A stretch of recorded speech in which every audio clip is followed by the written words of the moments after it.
Bien, amigos, como le decía en el comentario, hemos recibido muchas solicitudes, muchas peticiones de los amigos televidentes en relación con la gran comunidad de diabéticos que hay en la República Dominicana. Y hemos hecho las gestiones para invitar si no la más, una de las personas más autorizadas en el tema. Me refiero al doctor Félix Manuel Escaño, una gloria dominicana en cuanto a la ciencia se refiere, a la medicina, y un gran amigo de consulta participativa. Bienvenido a su casa, doctor.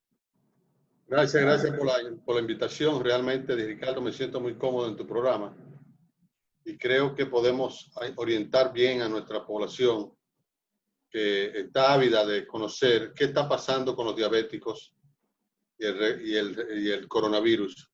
Sobre todo porque, como se ve en los reportes que están dando las autoridades, nuestras autoridades, se relaciona mucho el coronavirus con la presencia de hipertensión, con la presencia de diabetes. Y en muchas de esas situaciones están preocupando, lógicamente, a nuestros amigos y no saben cuál es la situación real de lo que puede estar pasando. Por eso creo que podemos llevar una buena orientación en este día a nuestros amigos que nos ven en tu propósito y en tu canal muy importante. Bien, doctor, precisamente anunciamos e informamos a todos los televidentes y al público en general, al pueblo en general. Sabe usted que transmitimos por Carivisión, Canal 26, y es un canal que tiene una audiencia amplia a nivel nacional. Y la primera pregunta, la pregunta que tuvimos que elegir de todas las que nos hicieron fue: ¿por qué los diabéticos somos un grupo de alto riesgo para contraer coronavirus? Bueno, los diabéticos tienen mayor fortaleza, mayor frecuencia de presentar coronavirus. No solamente coronavirus, Ricardo, sino cualquier tipo de infección. Porque el diabético tiene niveles de azúcar altos en la sangre. Mientras más descontrolado está ese diabético, mientras más niveles de azúcar altos permanece en su sangre, más facilidad tiene para que su sistema inmunológico sufra consecuencias importantes. Es decir, que se reduce la capacidad inmunológica de responder al coronavirus y a cualquier infección. De ahí que nosotros, por ejemplo, en la práctica, ¿qué es lo que vemos? Un diabético se infecta, tiene una infección de la orina, por ejemplo, y hay que darle un tratamiento de 2 semanas. Una persona normal tiene la misma infección y con 5 días de tratamiento se resuelve el problema. Eso te dice a ti que realmente en el diabético hay que darle más tiempo y más antibióticos, más medicamentos para esos fines. Por eso es que hoy en día se trata de que los pacientes diabéticos traten de, en ese sentido, de tener un mejor ajuste en su control metabólico, en su control glucémico, en su relación con las comidas, con el tratamiento que llevan y con la actividad física, para que se eviten esos picos que influyen definitivamente en el buen manejo del control metabólico y, por supuesto, influyen en la facilidad para adquirir cualquier tipo de infección. O sea, que las personas con diabetes, perdón que lo interrumpo, doctor, son personas inmunocomprometidos. Claro. Es lo mismo que pasa, por ejemplo, que no se ha dicho mucho, en los obesos, que tienen más facilidad, mayor riesgo de desarrollar este tipo de situación de infección por coronavirus.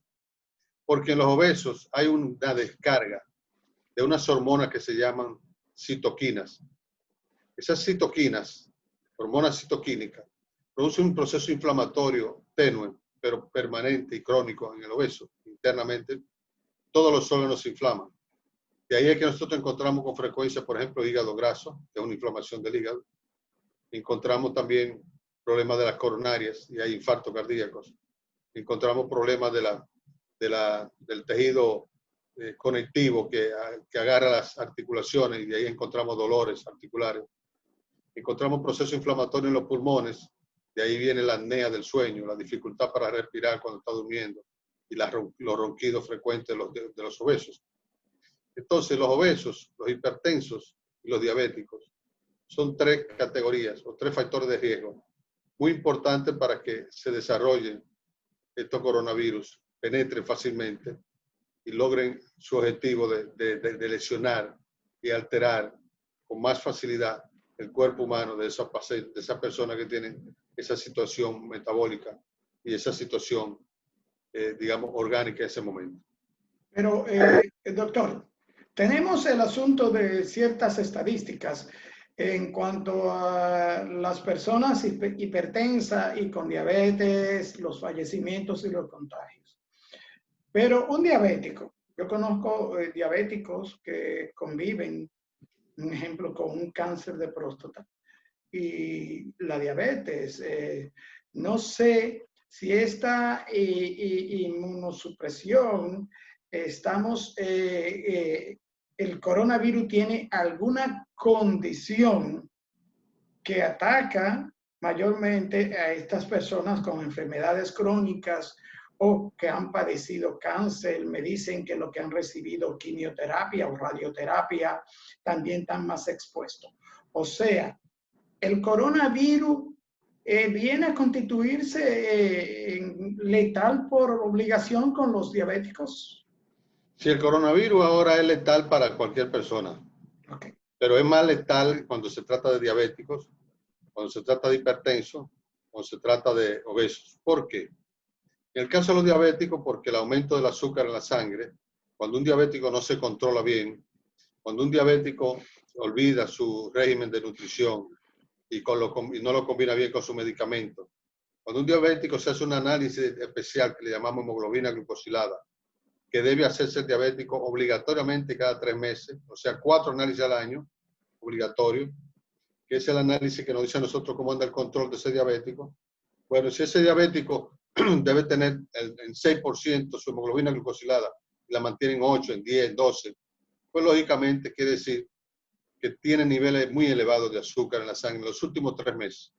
Usted se hace una hemoglobina glucosilada hoy y eso me habla a mí de cómo estuvo la hemoglobina, sus niveles de azúcar el mes pasado, en abril, en febrero y en marzo y en febrero. De febrero para acá, estos 3 meses, últimos meses, cómo ha estado su azúcar en la sangre. Por eso se prefiere hacerse cada 3 meses porque ya la próxima hemoglobina glucosilada la comparamos con este de ahora, de hoy, y eso nos va a decir a nosotros cómo estuvo el azúcar en abril, en mayo y en junio, por ejemplo. Doctor, Y entonces, de esa manera nosotros vamos dándole el hincapié, vamos controlando mejor al diabético para que mantenga niveles adecuados de azúcar en la sangre.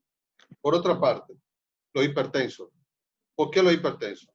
Los hipertensos tienen una condición especial y es que asisten los llamados alvéolos, que es la unidad mínima de intercambio de oxígeno que respiramos, donde se incrusta, donde ocurre el intercambio con la sangre es en los alvéolos pulmonares. Ahí, cuando nosotros respiramos y entramos el oxígeno, respiramos, ahí eso va directamente a los alvéolos. Los alvéolos es que se hace el intercambio para que el oxígeno que respiramos entre a la sangre y de ahí el corazón la bombea.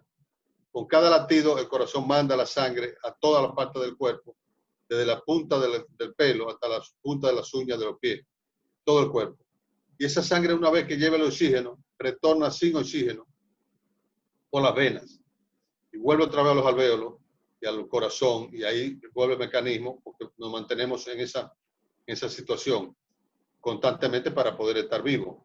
Es decir, que entonces los alvéolos es donde la unidad donde se utilizan, donde se producen su intercambio.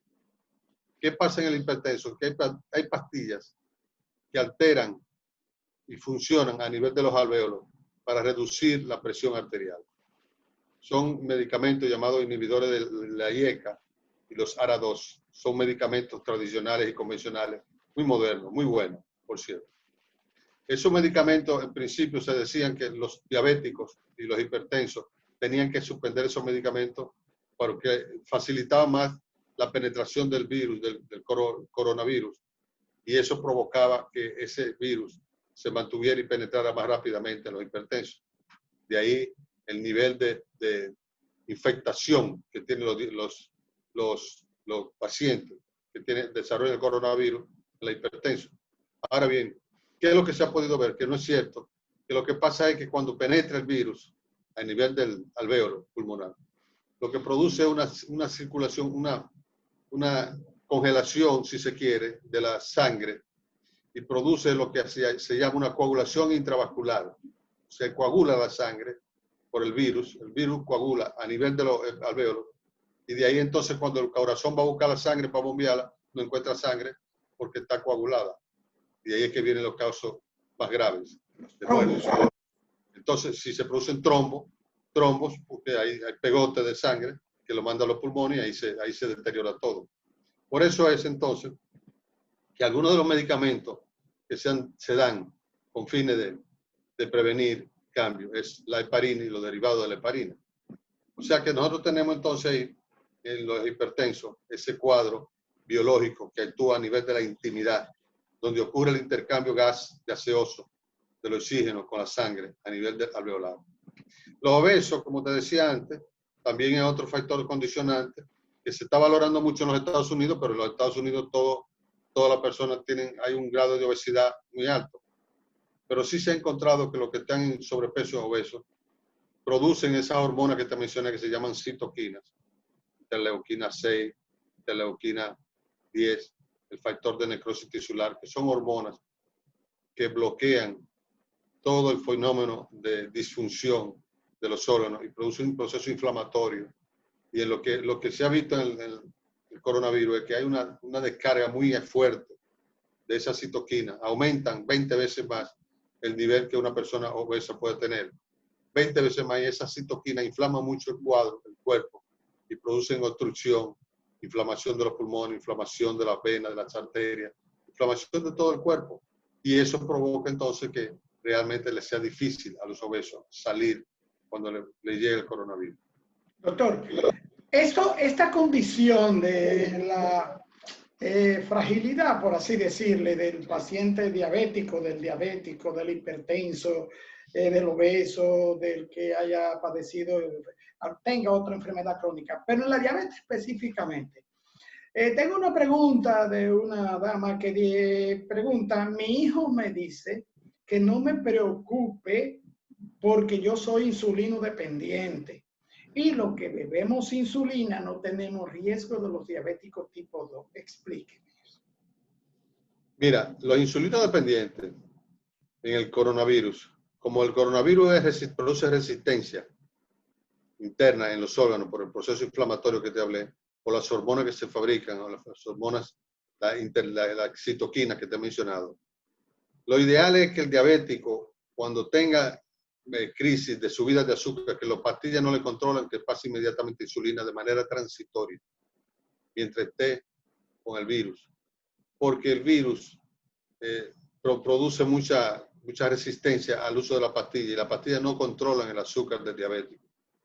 Y mientras más alta está el azúcar en el diabético, aún tomándose su pastilla y aumentando la pastilla muchas veces, porque la aumentan los pacientes con fines de no inyectarse, aún así, pues los diabéticos deben tratar de pasarse a la insulina, porque esa pastilla ya, la resistencia que le provoca el cuadro, ese cuadro inflamatorio que he mencionado del coronavirus, esa situación es muy difícil de controlarla con pastillas.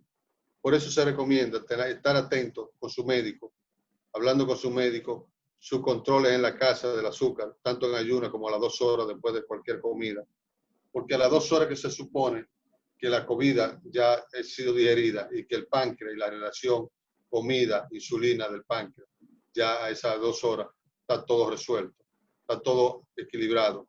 Recordándole al diabético que cuando se hace un análisis en ayuno y le da 80, no quiere decir que se va a quedar con 80 todas las 24 horas, no.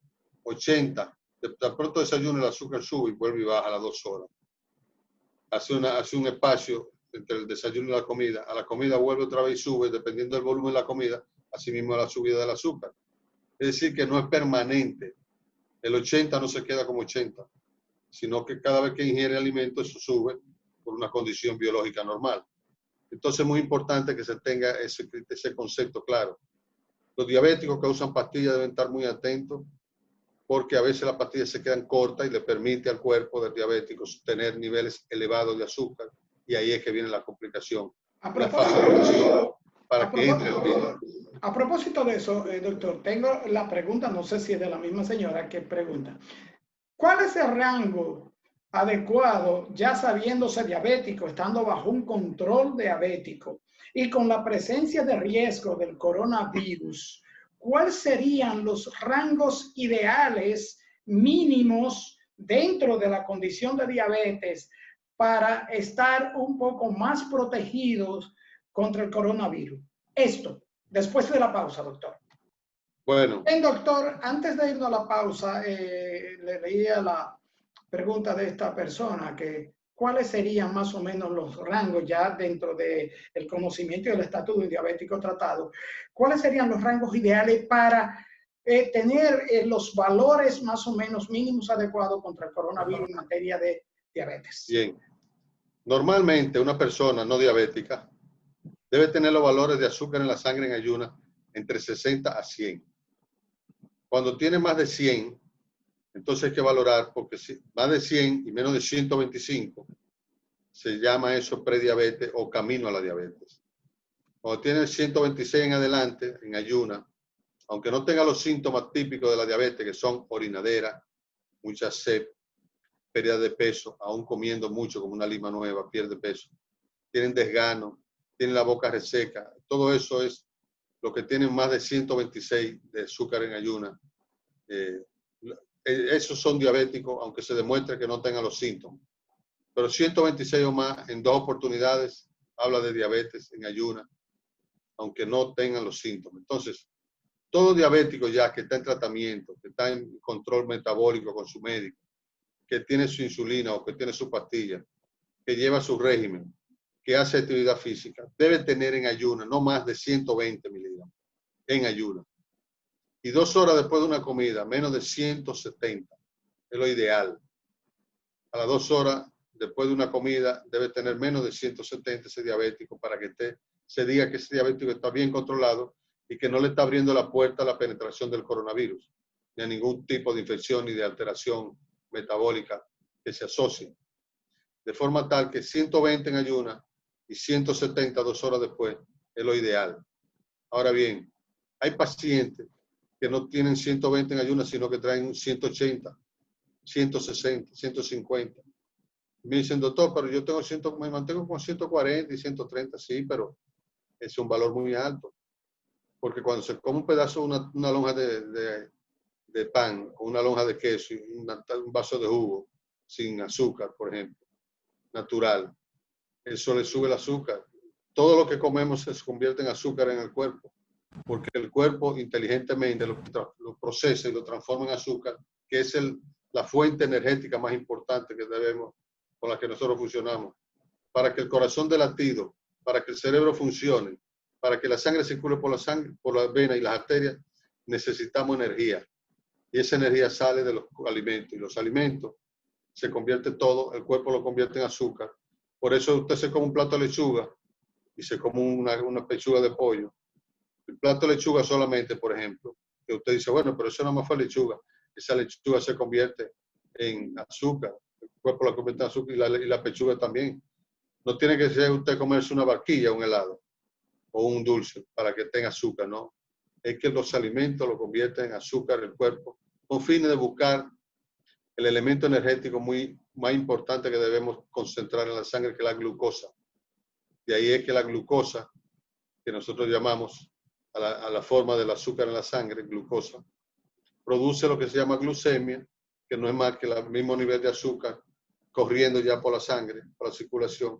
Y esa glucemia en un diabético que está bajo tratamiento en esta época no debe ser más de 120 en ayunas, no debe ser a las 2 horas, no debe ser más de 170. Mientras esté más bajita, mejor y más fortaleza tiene desde el punto de vista inmunológico. Bien, doctor. Entonces, estamos claros, los amigos televidentes están claros de estos rangos, porque hay muchas preguntas y por su respuesta veo que hay muchos diabéticos que no están tan claros sobre esos rangos. Ahora bien, doctor, coronavirus, diabetes y edad. más de 60 años y diabéticos. Vi una pregunta de un amigo televidente que realmente me conmovió, porque dice, entonces, yo soy diabético, tengo 64 años de edad, el coronavirus me ha decretado prisión permanente, aunque sea domiciliaria. Mira, nosotros vamos a tener que vivir con el coronavirus. Yo soy de opinión que ese virus, mientras no se descubra una vacuna adecuada que demuestre a través del tiempo que es efectiva contra el mismo, vamos a tener que vivir con la mascarilla, vamos a tener que seguir viviendo de esta manera, haciendo los programas de radio y televisión de esta manera, porque eso es lo que viene. El alejamiento social es la clave del éxito en el manejo práctico y clínico de estos casos. Se ha visto que los pacientes, una persona normalmente, a medida que va entrando en edad, el almanaque lo castiga. Lo castiga en cuanto a la función de sus reservas inmunológicas, metabólicas. Por eso nosotros encontramos más diabéticos después de los 40 años, a los 70, de los 40 a los 80 años, hay más, la población de diabéticos mayor se duplica y en algunos países se triplica. Entonces, un diabético de 80 años, de 70 años, ¿qué es lo que pasa ahí? Bueno, que su almanaque le está castigando su sistema inmunológico, su mecanismo de defensa.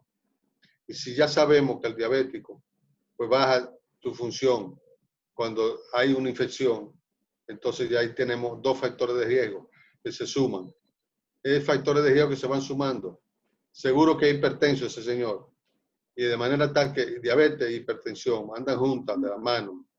Cuando una persona es diabética, seguro que le acompaña la hipertensión. Generalmente, una comienza primero que la otra, pero es la diabetes la que causa la hipertensión.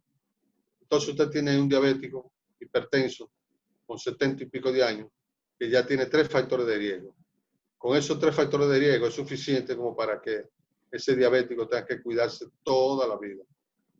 Toda la vida ya. Mientras vida tenga y mientras tengamos este desorden de sanidad mundial que nos ha impuesto el coronavirus. Porque vendrán otros virus también, eso hay que esperarlo. Así como surgieron estos, que no ha agarrado fuera de base a todos los sistemas de salud de todo el mundo, así mismo pueden venir otros más. Y entonces organizarse lo que se llama la guerra biológica, que tanto se conversa sobre esa. Y que los pacientes o las personas de mayor edad, mayores de 60 años, con debilidad en su sistema inmunológico por la edad, con diabetes, que debilita más su sistema inmunológico y lo agrava, que tienen hipertensión arterial, que también lo agrava, y si son obesos, pues ahí tienen muchísimos factores de riesgo juntos. Todo eso constituye una bomba de tiempo y que hace acorralar a ese diabético a tener que vivir con mascarilla, cuidándose del coronavirus y de cualquier infección que llegue, viral o bacteriana. Bien, doctor, viendo las estadísticas, por lo menos aquí en la República Dominicana, vemos que el informe del Ministerio de Salud Pública señala puntualmente la diabetes y la hipertensión como las causas fundamentales de la muerte, o sea, como las patologías de los fallecidos. Hablan de un 24% en hipertensión y de un 22% más o menos en diabetes. Esto quiere decir, no sé si deberíamos sumar estos dos rangos para ver cuál es la cantidad real de fallecidos por estas dos enfermedades crónicas, o si esto está sumando en el rango de la hipertensión también los diabéticos, porque el número entonces es alarmante, doctor. Claro, es alarmante y déjame decirte lo siguiente, Ricardo. Normalmente se tiene establecido por la Organización Mundial de la Salud desde hace muchos años que hay 4 enfermedades crónicas no transmisibles, 4, que son diabetes, las enfermedades cardiovasculares, las enfermedades broncopulmonares y el cáncer. Son los 4 grupos de enfermedades que se consideran como crónicas no transmisibles. Si tú te has puesto a ver la diabetes, la hipertensión arterial, las enfermedades broncopulmonares que estamos teniendo, todas están agrupadas ahí. Si a eso se le agrega el que tienes una infección viral, que no hay vacuna y que penetra en el cuerpo y que deteriora el metabolismo de todos los órganos. Entonces ahí estamos nosotros como seres humanos debilitados para fortalecernos en ese sentido. Por eso se habla mucho de cómo esté tu sistema inmunológico, que es la clave del éxito en tu caso. El sistema inmunológico es un sistema que nos sirve de vanguardia y nos sirve de mecanismo de defensa. Todos tenemos un sistema inmunológico, uno más fuerte que otro. Por ejemplo, los que fuman, los que toman mucho alcohol, tienen un sistema inmunológico más bajito, más débil que los que no lo hacemos. Los que hacemos actividad física todos los días, 30 minutos, caminata, subir y bajar escaleras, montar una bicicleta estacionaria, 30 minutos diarios. Eso aumenta el sistema inmunológico, fortalece el sistema inmunológico. Si además de eso tomamos alguna tabletita de vitamina C o de zinc o de omega, eso también, vitamina D, muy importante en esta época, eso también fortalece el sistema inmunológico. De forma tal que esos son los patrones que nosotros consideramos con los que debemos manejarnos en este momento. Hay una sustancia, un producto que es muy antioxidante y que sirve en los diabéticos fabulosamente, se llama Inmunocal. El Inmunocal. El Inmunocal es un antioxidante que evita la formación de los radicales libres, que evita el endurecimiento de la pared de las arterias por el metabolismo del azúcar, que evita el que ese diabético desarrolle complicaciones tempranas, como las complicaciones cardíacas, las oculares, las complicaciones de los riñones que lo llevan a diálisis, las complicaciones de la circulación de la pierna que lo llevan a amputaciones. Es decir, que ese Inmunocal es un polvito que se toma. Yo me lo tomo todos los días, a propósito, con la finalidad de evitar y prevenir la formación de radicales libres. Eso me ha dado muy buenos resultados, pues yo me siento que tengo un buen estado de ánimo, buen estado de salud. No soy diabético, en mi familia tengo 4 hermanos y todos son diabéticos. Mi madre murió con diabetes. Es decir, que yo estoy esperando la diabetes mía detrás de la oreja, yo la tengo, como decimos. Pero Doctor, finalmente hay muchos cuestionamientos porque las personas quieren sentir seguridad y quieren escucharlo justamente de voz del doctor Escaño. Hay alguien que me acaba de escribir, insisto, pregúntele si él cree que las autoridades están haciendo lo que más le conviene, mayormente a nosotros los pacientes diabéticos. Mira, yo creo que el diabético debe procurar mantenerse con su medicamento, tener su medicamento a raya, lo que indicó su médico. Olvidarse de las autoridades, porque las autoridades, por ejemplo, saben que en esta estadística la ciudad que más ha aportado números negativos ha sido Santo Domingo, desde el principio. Y entonces Santo Domingo ahora es que se va a hacer un operativo con esa finalidad de asear, digamos, si se quiere, de promover una yugulación del crecimiento del virus. Pero eso debió hacerse mucho antes, desde que comenzó a verse en la primera semana los movimientos estadísticos. Porque este tipo de pandemia, lo que se hace es como lo hacen los bomberos. Si usted tiene una parte que se está cogiendo fuego, usted le quita, lo cerca, le hace troncha para que la grama donde se está quemando no siga el fuego creciendo, sino que cuando encuentre ya tierra, ahí no puede seguir el fuego. De manera tal que eso es lo que se debe hacer aquí en este caso. Hay, por ejemplo, en Dajabón, que nada más hay pocos casos, 1, 2, 3 casos. Ahí hay que cercarlo también para que no lo contaminen, para que no lleguen gente a contaminarlo. Entonces hay que tomar medidas en ese sentido, ser más riguroso en ese sentido. Es decir, que tanto en un extremo como en el otro, es importante que las autoridades tomen esas medidas, esa precaución. Pero independientemente de eso, el diabético debe tener su medicamento. Si toma pastillas, su pastilla es suficiente como para 2 meses, para que no le falle la pastilla. Si toma insulina, igual. Tomarse su medicina en control con la comida. Y siempre hacerse su análisis en la casa con el aparatito para ver cómo anda la cosa. Frente a cualquier novedad, hacerse un análisis y llamar a su médico de cabecera, con el análisis hecho. Porque un diabético no hace nada con llamarme de Puerto Plata. Doctor, mire, me dio un dolor de cabeza. Claro. Y tengo esto y lo otro. Yo les voy a pedir, bueno, hazte un análisis. Ay, pero yo no tengo aparatito. Ah, pues vete al hospital o a la clínica más cercana, en lo que llega al hospital. en lo que en la clínica le sacan sangre y lo mandan a cocinar eso al laboratorio, como decimos, para que nos dé el valor de azúcar. Se pierde mucho tiempo. Es preferible que ese diabético me llame de Jimaní, de Puerto Plata, de cualquier parte de Samaná, me diga, doctor, amanecí con dolor de cabeza, me hice el análisis, tengo 40. Ajá, es un bajón de azúcar, entonces tómate una taza de leche con café, con azúcar, un vaso de jugo con azúcar, o un vaso, una cucharada de miel, y ahí ya yo resuelvo el problema desde aquí.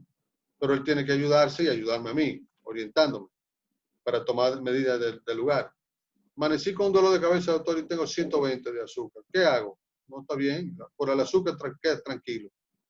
Ese dolor de cabeza, vamos a buscarle otra explicación. O tuviste mucho estrés, a ver si te tomaste algunos tragos anoche, que te den dolor de cabeza.